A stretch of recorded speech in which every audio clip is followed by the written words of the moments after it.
มีทางนั้นถ่ายเลยถ่ายไปแล้ว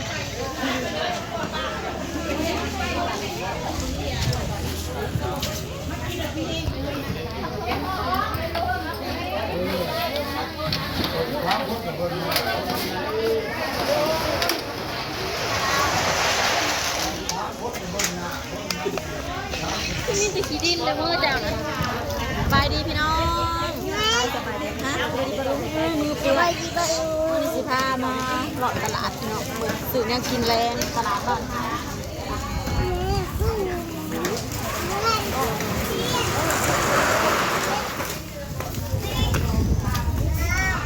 รักใครรักไปรักที่ได้นี่ก็มีบอกมีเยอะตัวแดงๆนี่อยากได้แดงๆเอาไปทำก็ได้ทานหมดไปมันจะมีแดงเนาะห้องข้าวต้ม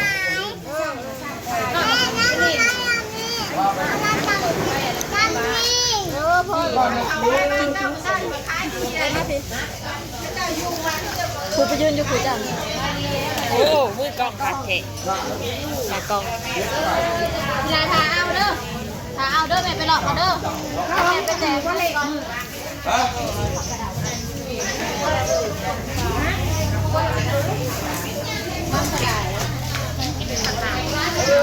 ซูมดูฮัมกระดาว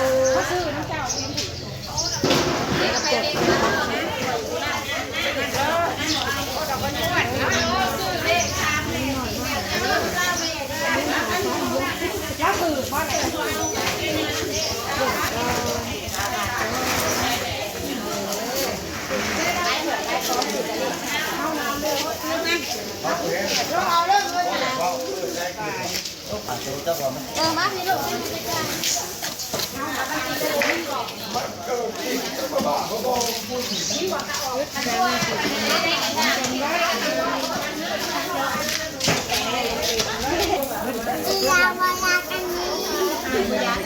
ยาใส่ไว้ลูกยาเขาเบาแป้งเบาโลเบียไม่ยังจะซื้ออีกไม่ใช่ห่วงกันนี่ซื้อเครื่องกันใส่กันตะคุ่มเอาแม่ขายเป็นโลเปลือกน้ำอะไรปะฮะเปลือกน้ำอยู่วะพอโลเท่าไรปะอันโล50,000นะเข้ามาอีกบ่ทำไม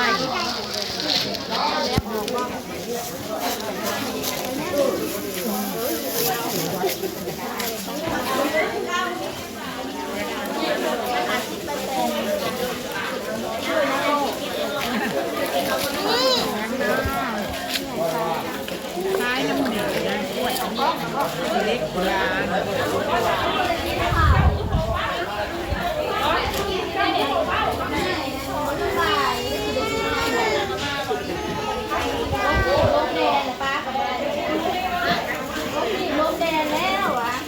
ทำเล็กน้อย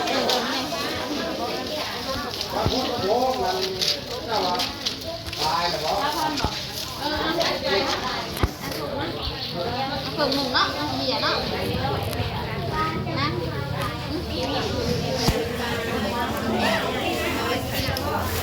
ใส่นี่เนาะมันจะได้หิวเนาะ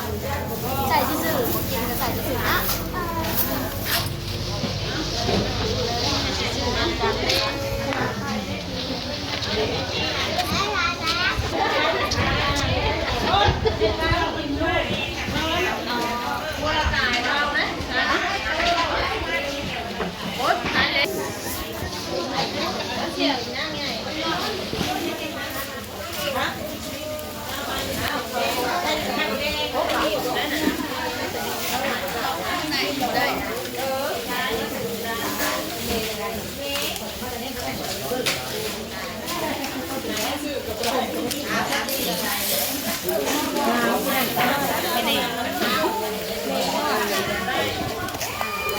เอาเลยสุ่ม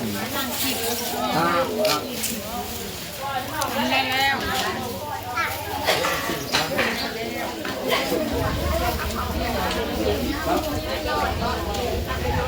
เ จับมาโลจะส่งลูกฝากลายสิเอาตัวเล็กเอานะสิดาทั้งน่ะโอ้สิดานั่น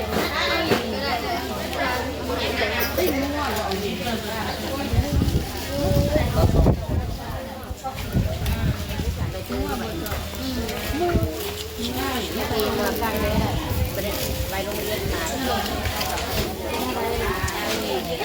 แย่งตัวเต้นไปขนาดไปเด้อจะสิไปใช้นั่น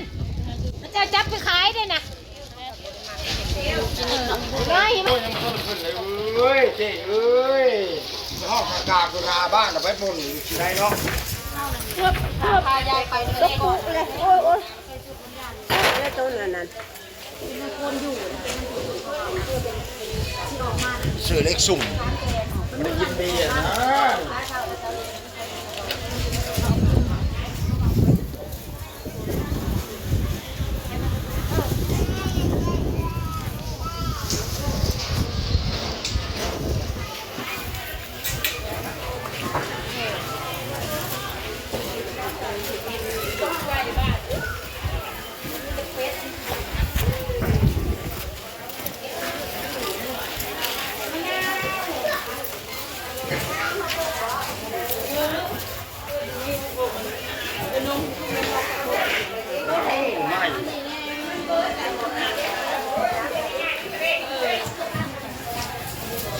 เอาอย่างอีกว่า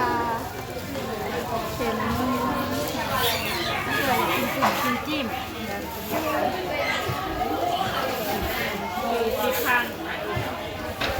แม่พอปะ ตั้งหน้าที่เลยขีบจุ่มเจ้า ว่าเนี่ยคือรถอันว่านหรืออะไรวะถ้าง่ายไปบริวารไปถ่ายทำก่อน เพิ่งมาได้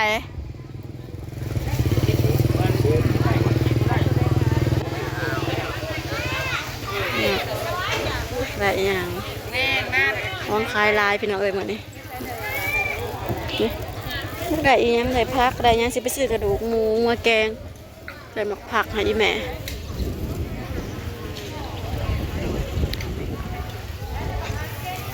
ขนมมีหลายอย่างพี่น้องเอ้ยเลยโตมาซื้ออย่าง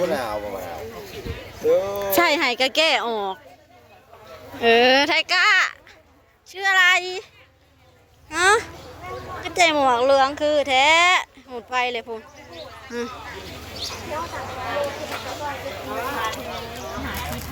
คุณได้อะไรคะ